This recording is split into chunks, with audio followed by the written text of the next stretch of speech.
It is Election Day in America. Two candidates, Vice President Kamala Harris and former President Donald Trump, both vying for the nation's vote today after a campaign that's seen more than its fair share of twists and turns. A sitting commander-in-chief, President Joe Biden, bowing out from his re-election push. Deadly violence on the trail, putting the Secret Service squarely in Capitol Hill's spotlight.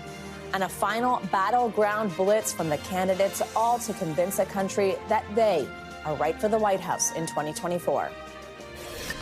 I will strengthen our military. I will restore peace in the world. And I will rescue the American dream. We're going to have the American dream back soon. We are optimistic and we are excited about what we can do together. And we know it is time for a new generation of leadership in America. And as we hit the top of the hour, polls are now open in 10 more states. That includes a handful of those all-important battlegrounds we mentioned, Arizona, Iowa, and Wisconsin now opening.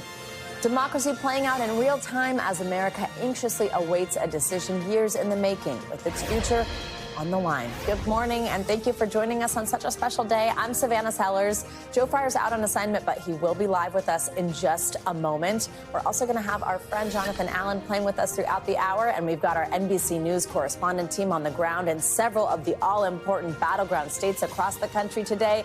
You see them on your screen. Antonia Hilton, she's in North Carolina. Blaine Alexander is in Georgia.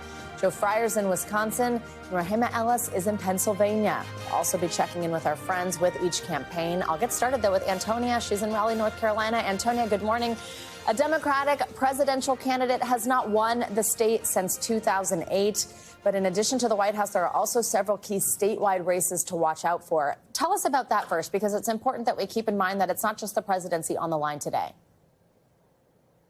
Yeah, completely. But interestingly, here in North Carolina, a lot of these things are colliding, in particular, because part of what's fueling the Democrats' confidence here is what's happening down the ballot. So we have a gubernatorial race. On the Republican side, we have the current Lieutenant Governor, Mark Robinson, a man who has been enveloped in scandal that you and I have talked about on air, I think, several times.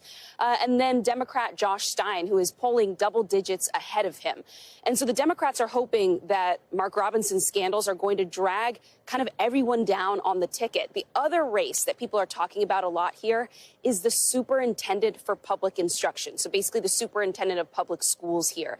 You have a Democrat, Mo Green, running against Republican Michelle Morrow, and she has also been at the center of scandal. She has made controversial remarks about her plans for public education. People in the state have also been upset that she actually homeschools her kids and doesn't actually, at times, to some voters, they say, seem like a fan of public education. And she has in the past also made incredibly inflammatory remarks, at one point seemingly suggesting that former President Obama should have been killed on television. And so that is the kind of a state of the race here. And Democrats are hoping all that benefits them in tonight, Savannah. Absolutely. Thank you, Antonia. Let's go to Georgia, where we've got Blaine Alexander. She's in Cobb County for us. And Blaine, I want to talk about in Georgia some changes that we've seen and what that's meant for voters and their ability to vote, what it means could happen if we are waiting quite a while to get the call from Georgia, because there's been some changes here. Some include limiting access to drop boxes in some counties. There are new voter ID rules, bans on mobile voting centers. Will all of that make a difference today? Has it been making a difference in early vote? And especially with the last presidential race being decided by less than half a percentage point there, how is this making feel people better or worse about what might happen? Yes, Savannah, you're right. Voting today in Georgia looks different than it did back in 2020 for a number of reasons. So I will tell you that already this is a record-breaking election here in the state of Georgia. More than 4 million people have already cast a ballot. That's more than half of the registered voters here in the state. And officials are expecting another million or so to come out today. So we're at one polling location in Cobb County, just outside of Atlanta. I want to show you. I'm going to step back. I can't get much closer than this, but I can show you over here. That's where we've seen a steady stream of voters going inside all morning long. If we look kind of through this window, you can see that voting is taking place. I've talked to most people. They tell me it takes about 20 minutes or so to cast a ballot here. Now, of course, the big question is, who is going to be voting? Who are the people that are going to be coming out and voting? Of course, we know that black voters are a very important voting bloc here in the state of Georgia. That number has been record-breaking as well. More than 1 million black voters have cast a ballot during early voting.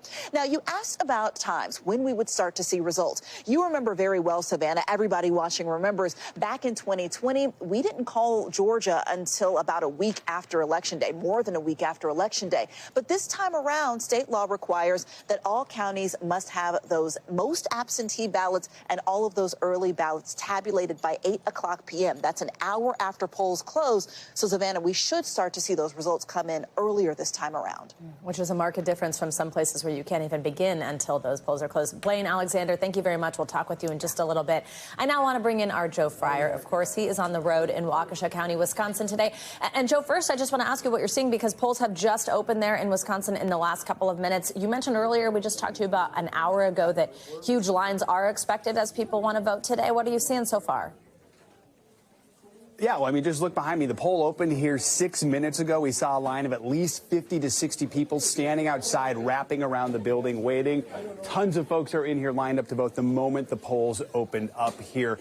We are in Waukesha County, which is part of what are known as the WOW counties. It's Waukesha, Ozaukee, and Washington counties. These are the suburbs surrounding Milwaukee, and they're going to be incredibly important in this election. They have long been GOP strongholds, but over the last decade, we've seen Democrats slowly chipping away at the GOP advantage here, in part because educated suburbanites have been maybe switching to Democrats. We've also seen Democrats put a concerted effort into trying to reach Republican or right-leaning or independent women who are in the suburbs, whether the issue is abortion or whether the issue is democracy. We saw former Congresswoman Liz Cheney campaigning here in late October with Vice President Harris. That was part of an effort to try and reach Republican and suburban women, to try and convince them. If Vice President Harris can continue to increase the Democratic turnout here, add that to what's happening in Madison, Milwaukee, Democrats are confident they can carry Wisconsin. If former President Trump can stop the growth that Democrats have had in these suburbs and continue to do well in the rural areas around this state, then the Trump campaign is confident they can do well in Wisconsin. One more thing to note, we've seen a lot of early voting here in Wisconsin. 1.5 million people statewide have cast their ballots early, but those ballots, those absentee ballots, can't be counted and processed until today. That is going to happen right here, and that process literally just started when the polls opened. They're taking the 3,400 ballots they got here in McWanago, this village, and they're starting to open them up and process those ballots. They've already had 61% voter turnout here. They're thinking this village alone, Savannah, could get 95% voter turnout this year. What a number. That's also a state, Joe, where I saw so much activation on college campuses, which could help with those margins for Democrats. We'll talk with you in a little bit, Joe. Great reporting. Thank you. I now want to go to Rahema. She's in Erie County, Pennsylvania.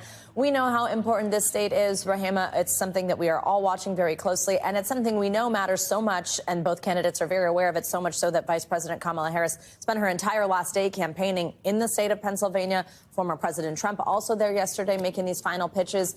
19 electoral votes here. You've been open there for a little bit, the polls. What are you hearing from voters this morning, and is it giving you any idea which way this state could go? One of the things that I've been hearing a lot of, Savannah, is people are saying, I'm glad it's over. One woman said she was feeling anxious and nervous about how her vote would count eventually in this election.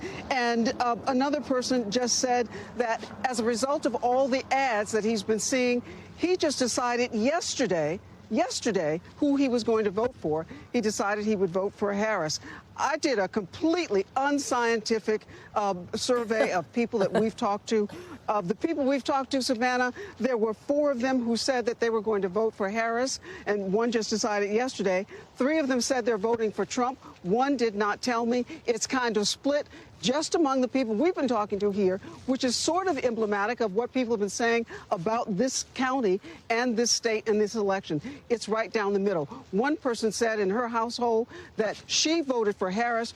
Her partner is voting for Trump, but she was now going to buy him a cup of coffee to keep harmony in the family. So it is something that families are dealing with, individuals are dealing with in terms of the anxiety, and delighted that it's now coming to an end. When it will all be decided, they said, that's making them anxious too. Savannah? Rahima, you got some laughs on set here from us just hearing, I'm glad it's over. I think a lot of us probably feel that way. I was certainly hearing that from voters I was talking to. Enough with the ads and my mailbox stuffed with all of these mailers and everything.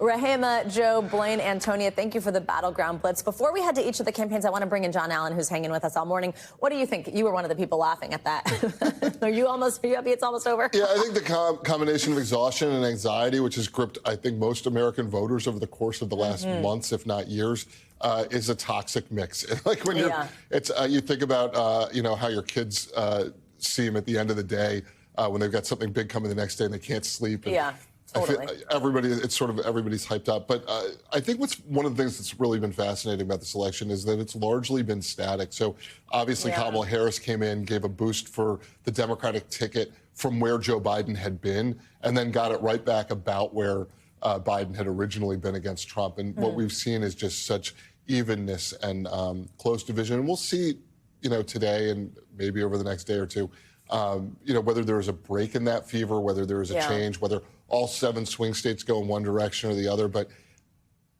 it sure still feels really close. And I suspect that the anxiety and fear and anger and will continue, pretty soon after this election. Is there one battleground that is the most interesting to you? I mean, absolutely Pennsylvania. Yeah.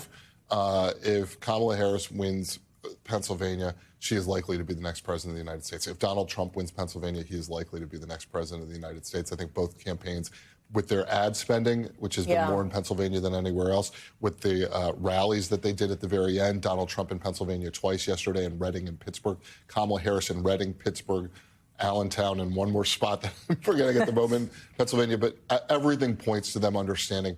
She wins the blue wall, Pennsylvania, Wisconsin, Michigan, and Omaha, Nebraska. She wins. Trump wins Georgia, North Carolina, and Pennsylvania. He gets to 270 electoral votes, and he wins. Yeah. Oof, gosh, so much to watch out for. John, you'll be sticking with us. Let's head over to Florida now, where Donald Trump will be hosting an election night watch party later today at the West Palm Beach Convention Center. That is where you find NBC News correspondent Vaughn Hilliard. Vaughn, good morning. So let's just hear first the preparations that are underway over at the convention center. What does the Trump campaign have planned for today, and what are you hearing from people who plan to be there tonight? Yeah, hey, Savannah. Just about literally 2 hours ago, Donald Trump landed into Palm Beach, Florida here after a long campaign day on the trail yesterday, including a late-night rally in Grand Rapids, Michigan, through the middle of the morning. And today, though, this is going to be the command center. Not only is he and the former First Lady, we are told they are going to go vote in Palm Beach here later this morning. But tonight, Donald Trump is going to be watching the results come in alongside his family, advisors, and other close allies. We're told people like Roger Stone, Rudy Giuliani. But this is, for Donald Trump, going to be a question of whether we will know the results of the election tonight or not. In 2020, of course, he prematurely declared victory from the White House before most ballots, or a lot of ballots, had even been counted. And tonight here, the question is whether he will make his way over to the West Palm Beach Convention Center, which is where we're told thousands of his supporters, as well as the press corps, are going to be awaiting any potential result or remarks from Trump himself. Vaughn, we've been talking about Trump's final message in the last days of campaigning. Something you focused on the past couple of days that seemed sort of to come out of left field was health care policy. We know so much of what we'd heard before was about the economy, was about immigration. Why throw that in here? What's he been saying? What's the strategy? A large part of the reason that healthcare policy has come to the forefront is for 2 reasons. Number one, the Harris campaign has repeatedly gone under the attack against him for his efforts to overturn the Affordable Care Act, Obamacare, throughout the course of his first administration. And Trump himself, from the debate, said he has concepts of a healthcare plan, but has not offered specifics, despite years of calling for healthcare reform.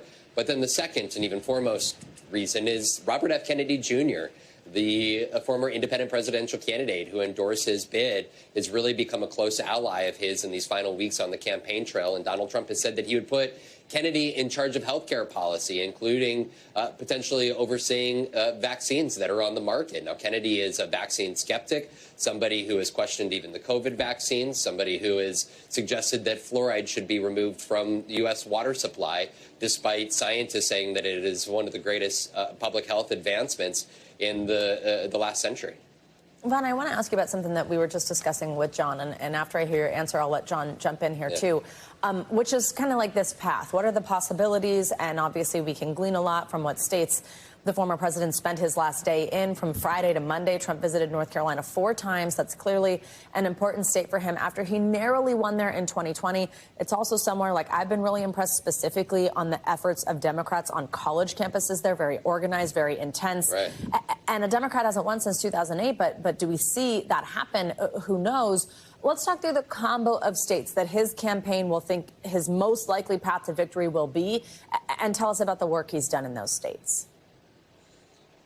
Right, Savannah. For all that we don't know, you're sitting next to the man who knows the intricacies of elections and campaigns and has traveled this country almost more than any other campaign reporter over the last several election cycles. So you're lucky to be sitting next to him. But when we're looking at what this map is right now, you know, for the Trump campaign, it's Pennsylvania, North Carolina, and Michigan. I was talking to a Trump campaign battleground source yesterday who said just not only look at the time that he has spent, but also the resources that have been provided. Of course, the other battleground states are Georgia, Arizona, Nevada, and Wisconsin, all within the margin of error. Those could also go in the direction of Donald Trump or Kamala Harris.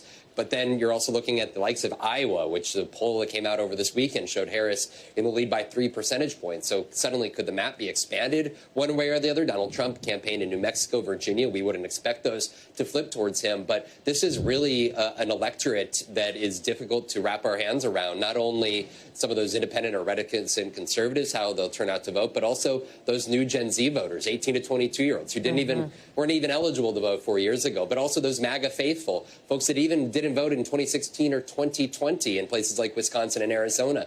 The Trump campaign says that early vote results are showing that some of their Republican faithful supporters are turning out that didn't even vote in 2020, and they think that would make the difference. So there is a lot at play here. But those 3 states, North Carolina, Pennsylvania, and Michigan, is the Trump campaign's belief of their pathway to major victory here.